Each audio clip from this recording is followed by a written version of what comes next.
घरको राम्री सहनशील बुहारी बन्न सजिलो कहाँ हुन्छ र।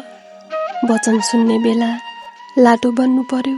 अरूले टिप्पणी काटे सुने नि नसुने झैँ गरी बहिरो जस्तै हिँड्नु पर्यो। सासु नन्द आमाजुले गिज्याउँदा नदेखे जस्तो गरेर अन्धी भई बस्नु पर्यो। खुसी त सबै माइतीमै छोडेर आएकी, सबैलाई खुसीको भाग बाँड्न खोज्दा आफ्नो भाग लिनै बिर्सिएछु। हरेक रात निदाउन खोज्छु, आँखा बिज्छ, सिरानी बिज्छ। त्यो बिजेको सिरानीमा के निन्द्रा बस्थ्यो र। कहिले काहीँ लाग्छ अचानक हराउँ कि, बादल पारी उडेर गायब भइदिउँ कि।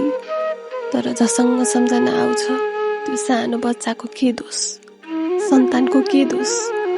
आमा बिना कसरी बाँच्लान्। बाउले सौता घर ल्यायो भने सन्तानले हेला सहन पर्यो भने। यसो सोच्दा सन्तानको मायाले मेरो निर्णय फेरिदिन्छ।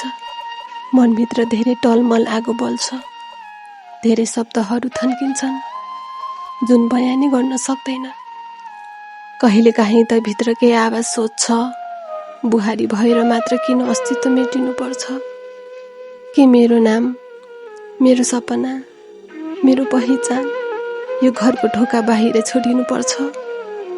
तर पनि मन भन्छ सहनशीलतामा पनि शक्ति हुन्छ र आँसु पुस्ने हात आफै बन्नुपर्छ। यति सहेर पनि कसैले बधाई दिँदैन। तर भित्र कतै एक दर्पण भन्छ तिमी कमजोर होइनौ, तिमीले त जीवन बोकेकी छौ। कहिले काहीँ त लाग्छ सम्झिन्छन् कि सम्झिँदैनन्। तर म आफैलाई सम्झाउँदै बिस्तारै भन्छु, म पनि छोरी थिएँ, अब आमा भएर फेरि उठ्नै पर्छ। पढे लेखे डिग्री लिए, तर बुहारी भन्ने 3 अक्षरले जीवनकै परिधि कोरिदिन्छ रे। म फेरि त्यही घरको बुहारी बन्न बाध्य हुन्छु। बुहारी पनि त कसैको घरको छोरी हो, फुल झैँ पालेर सम्हालेर राखेको। त्यो फुल टिपेर नच्यात, फुल सिँगार्न जान्दैनौ भने टिप्ने कोसिस नै नगर्नु।